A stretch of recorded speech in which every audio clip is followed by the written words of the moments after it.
हाय बच्चों, आज हम पढ़ेंगे मास्लोज हायरार्की ऑफ नीड्स के बारे में।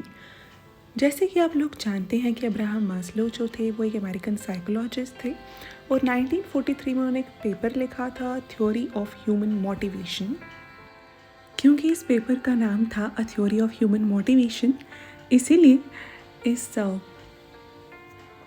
थ्योरी को मोटिवेशन थ्योरी भी कहा जाता है।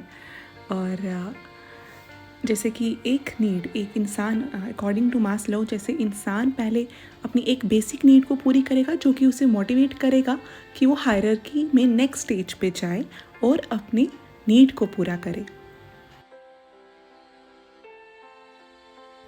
क्योंकि मास्लो के अकॉर्डिंग हर एक इंसान की अपनी एक नीड है जिसे वो स्टेप बाय स्टेप पूरी करने की कोशिश करता है। सबसे पहले जो बेसिक नीड है वो है खाना, पानी, हवा। जब ये फिजियोलॉजिकल नीड्स इंसान की पूरी हो जाती हैं तो वो दूसरी स्टेप जो कि सेफ्टी नीड्स है उन पे आ जाता है। वो कोशिश करता है कि उसे एक स्टेबल जॉब मिले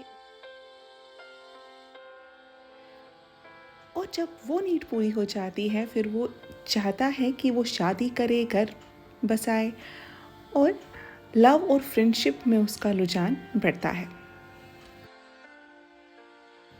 ये सब नीड्स पूरी होने के बाद हम फोर्थ लेवल पे आ जाते हैं जिसमें एस्टीम नीड्स दी गई हैं।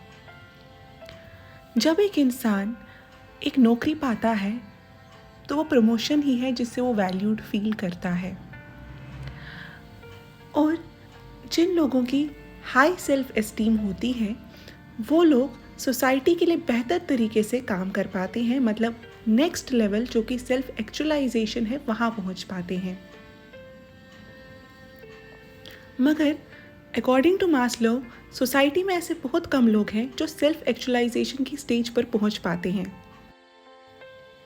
सेल्फ एक्चुअलाइजेशन की स्टेज पर पहुंचने वाले लोग सोसाइटी के लिए निस्वार्थ भाव से काम कर पाते हैं।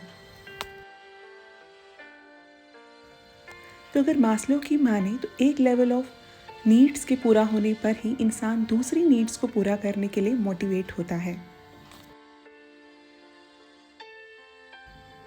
इस मोटिवेशनल थ्योरी के काफ़ी एडवांटेजेस हैं। एक तो ये काफ़ी सरल है समझने में, दूसरा इसको मैनेजमेंट और साइकोलॉजी में काफ़ी ज़्यादा यूज़ किया जाता है। अब बहुत से एडवांटेजेस के होने के बावजूद भी इस थ्योरी को क्रिटिसाइज़ किया गया क्योंकि इसमें सैम्पल साइज़ काफ़ी छोटा लिया गया था और हम जानते हैं कि मॉन्क्स जो हैं उनकी बेसिक नीड्स भी दिन की पूरी नहीं हो पाती, लेकिन वो सेल्फ एक्चुअलाइजेशन की स्टेज पर ऑलरेडी पहुँच चुके हैं। और इसके साथ ही मुझे ऐसा लगता है कि आप इस थ्योरी को कुछ हद तक समझ पाए होंगे। जो भी इसमें और पॉइंट्स हैं वो मैं बताऊंगी अपनी नेक्स्ट वीडियो में। उम्मीद है आप इतना पेपर में